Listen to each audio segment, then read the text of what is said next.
Monster Hunter has a long, lengthy history of games, and especially with Western audiences, one of the most common conceptions of the entries is that it is a Dark Souls-like experience with extreme difficulty. Monster Hunter Rise and its expansion have definitely fell victim to the discussion as to whether or not the game is hard enough in comparison to the other entries in the series, with the older entries being more prominent in that category of being extra difficult games to learn and master. For this video, we will be looking at Sunbreak specifically, as I feel this is where the game's difficulty is important, considering this is where the hardest difficulty is found within Monster Hunter Rise.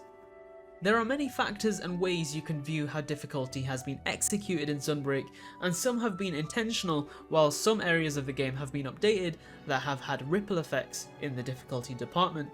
Firstly, we have the overall game engine design and hitboxes in particular. A lot of the earliest entries can be scratched out of the comparison, as their hitboxes were not as concise compared to how they are now, given the limitations of the consoles back then, of course, and this would be very prominent in the Freedom games and the original PS2 games, where you would be slapped across the map by being in the general vicinity of a monster's limb when it was performing an attack, and with Fatalis in the older games, he would literally just move and you would be insta-killed. And then with Rise specifically, the wire bug was introduced, and it is definitely one of the core features of the game that has elevated the power potential of hunters in Monster Hunter as a whole, with insane silkbind attacks that work to boost weapon damage and efficiency, counter moves, and recovering from heavy hitting attacks as well, with the wire bug recovery. So there are a lot of things the wire bug does for the hunter that makes you a tiny bit more overpowered than you used to be if you already just had a good build,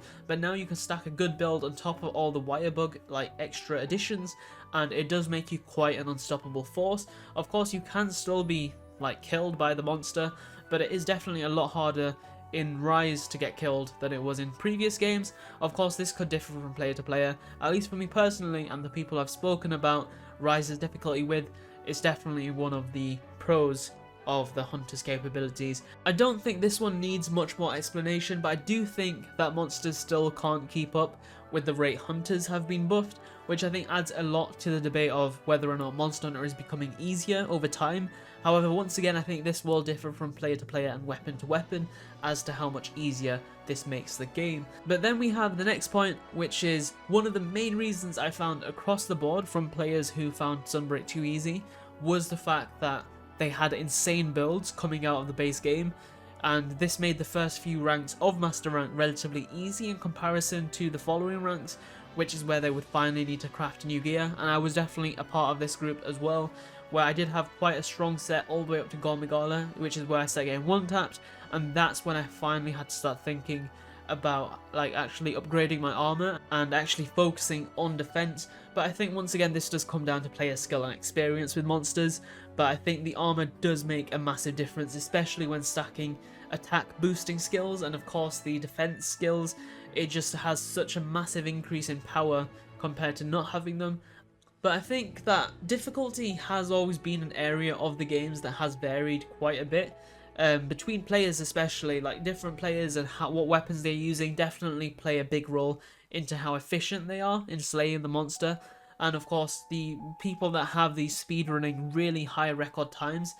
I think a lot of it does have to do with what weapon they're using and of course their proficiency in using that weapon. But this was just my thoughts on the discussion, guys. I have seen it floating around here and there on Reddit for Sunbreak specifically, as of course that is where Master Rank has finally been introduced for Rise, and some people have found it a bit like too easy and some have found it okay. I haven't seen too many people saying it's extremely hard. Of course there are a lot of people getting one shot, but I think that once again falls back on just having armor that's lasted through Master Rank that shouldn't probably have lasted that long, and then they got to like Gormigala and the other more deadly one-hitter monsters like Malzeno, and then they're finally having to upgrade their armor for once.